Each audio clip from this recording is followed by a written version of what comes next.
Good morning, everybody. Happy Tuesday. So, you got your goals, and most of what we talked about up till now is what it is that you want. And I'm going to ask you again, did you write your paragraph with regards to the goals? As we finish up with what it is that you want, we've talked about our goals, we've talked about the steps in order to achieve any outcome. We've talked about how to organize a little bit. But now we're going to transition more into the how to accomplish all this stuff. And the majority of what I'm going to talk about for a long time is how. We know what we want. Now we got to figure out how is it that we go and get it. So I asked you to do a paragraph or two or three or whatever, or even just a sentence on each of your goals as to why you want to achieve that goal.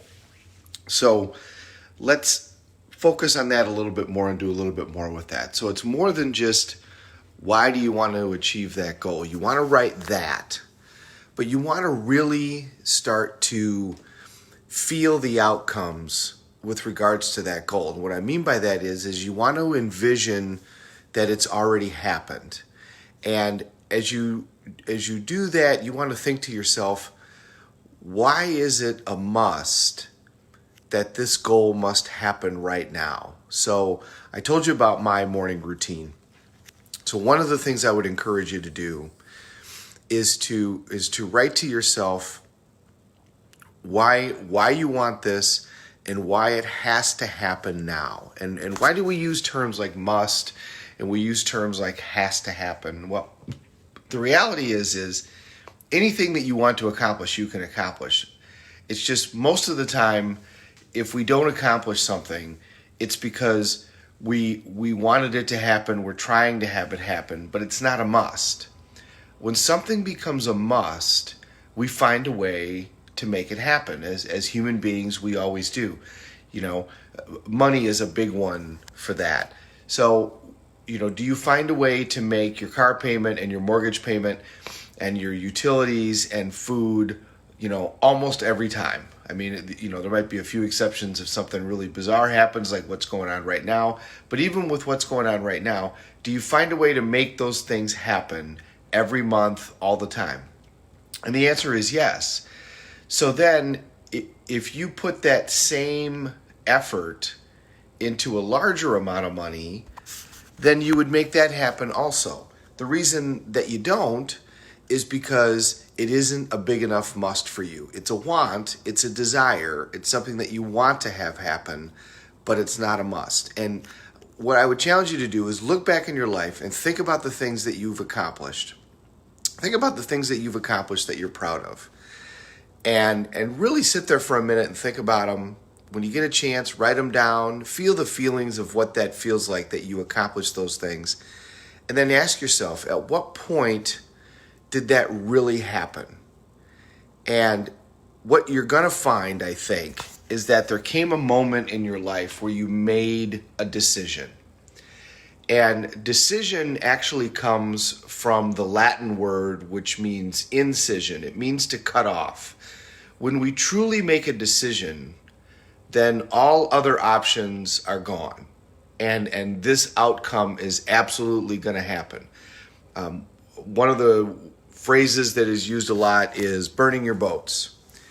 When Cortez, I think, I might have this wrong, but when Cortez got to the New World, he burnt his ships so that his men were highly motivated. They didn't have any other option but to make it work because the boats were gone. They couldn't go back to the old world. Well, a true decision is the same way.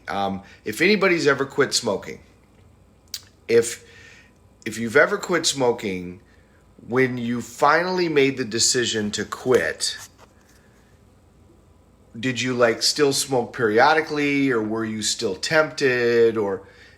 And the answer is no. When you finally made that decision to quit, there was this moment, this instantaneous moment where all of a sudden the decision was made and you were done. You were never going to smoke again, and it was never going to happen. And you are not tempted. If somebody comes up to you and says, would you like a cigarette? Now that doesn't happen today, but if somebody were to come up to you and say, you want a cigarette?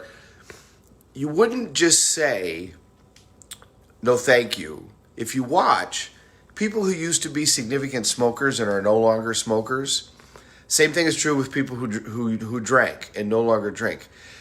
When somebody would say, "Hey, do you want a cigarette or do you want something to drink?" They don't just say, "No, thank you." They say to them, "No, I am a non-drinker," or "I am a non-smoker." When they made that decision to quit smoking or to quit drinking, they actually changed their identity. They became a different person. So think about that for a second. Think about what a significant moment that is, and test me on this. Find somebody who's a reformed drinker that you know, and don't set them up on this. Say, "Hey, would you like to come over?" And they'll do more than just say no, thank you. So the reason that we do these paragraphs on why you want something is because if you really want to achieve a result, the greatest way to make that happen is to make it an absolute must, and then to make a decision. And when you make a decision, it's more than just intellectual. It's something that you feel in your body. And the greatest way to kind of think about this and get good at this is to go backwards in time and look at the various decisions that you've made in your life, and think about when that happened and what that felt like when you did it. You've got things that you accomplished in your life that you're super proud of, whether it's graduating from school, or you accomplished something at work, or you accomplished something as a parent, you accomplished something in a sport. Everybody's got moments that they're super proud of. Think about the moment in your life when you decided to have that happen. And that's the moment that you need to feed off of. That's the type of certainty that you need to approach your goals with, is that this is absolutely going to happen, and it's going to happen now. Now might mean that it takes 6 months for the goal to happen. That's fine. But the decision for it to happen, the reality of it happening in your life, is already there. You feel that goal is absolutely going to happen. If you decide to run a marathon, and when you make that decision, you know you're absolutely going to get it done. Now, you might not run that marathon for several months, but you can feel it inside your body that it's absolutely all the certainty in the world that, in fact, you're going to accomplish that. So with regards to each of your goals that you've now written down, what you need to do is, how do you make this a must? And the way that you make this a must is using your physical body. You want to feel that certainty. That's why that morning routine that I talked about is something that I think is such a good idea. When you're doing the morning walk, you do your incantations, and then you start to visualize these goals as though they've already happened.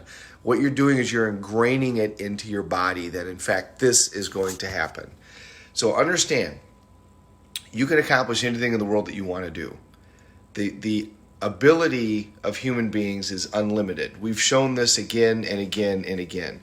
Roger Bannister, the guy that ran the 4-minute mile. For years, everybody said that it couldn't be done, and in fact, scientists said that if a human being tried to run a 4-minute mile, it would kill them. By the way, that's, scientists always tell us that we can't do something until somebody does it. So, scientists said a 4-minute mile would kill us. And then one day, Roger Bannister ran a 4-minute mile. You know how he did it? He visualized himself crossing the finish line under 4 minutes again and again and again and again and again. And he did it while he was running. He did it while he was using his physical body. He visualized himself crossing that finish line. And then finally one day, he ran the 4-minute mile. The next year, and I might have these numbers close to right, it's not exact, but the point is the same. The next year, 8 people ran a 4-minute mile, and the next year, 32 people ran a 4-minute mile. Now, high schoolers run 4-minute miles. Why? Because the psychology has changed. It no longer seems impossible. And the same is true with goals. Start out with the little ones. As you start accomplishing the little ones, momentum is going to start to happen. And with each one, you'll get more and more and more momentum. You remember the The example that I gave, if you guys can remember a merry-go-round that they used to have in parks where you used to have a bunch of kids. If you got a bunch of kids on the merry-go-round and one person is pushing it, it takes all the effort in the world to get that thing going.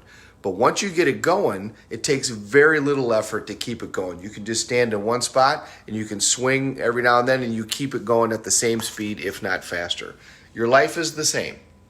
And by the way, your life is going to go in a direction whether you direct it or not.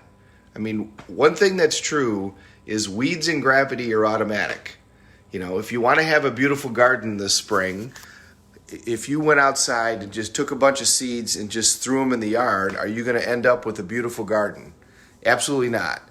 It takes effort, and it takes a lot of effort.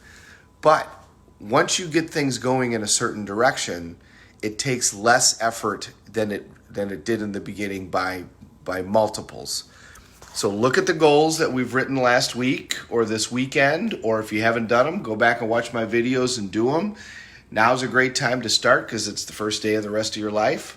And then write down a sentence, preferably a paragraph, of why this goal has to happen, and make it a must.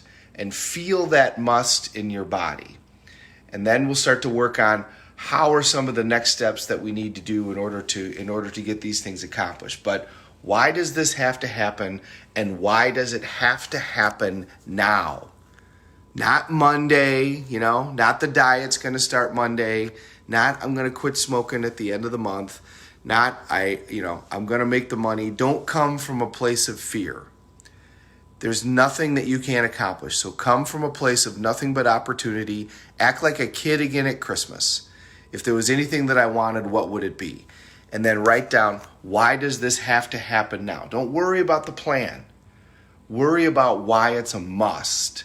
And really feel that and focus it in your body. And if you don't feel like you can feel that, go back to times when you have accomplished something amazing. Because I know that you have. Everybody has. And think about, when did you make that decision that was absolutely going to happen? And when you think about it, you'll look back and decide, there was no opportunity for it not to happen once I made that choice.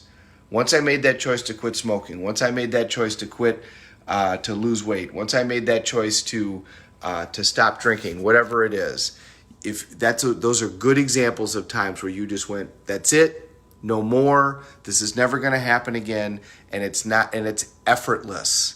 Once you make that decision, the outcome is actually effortless.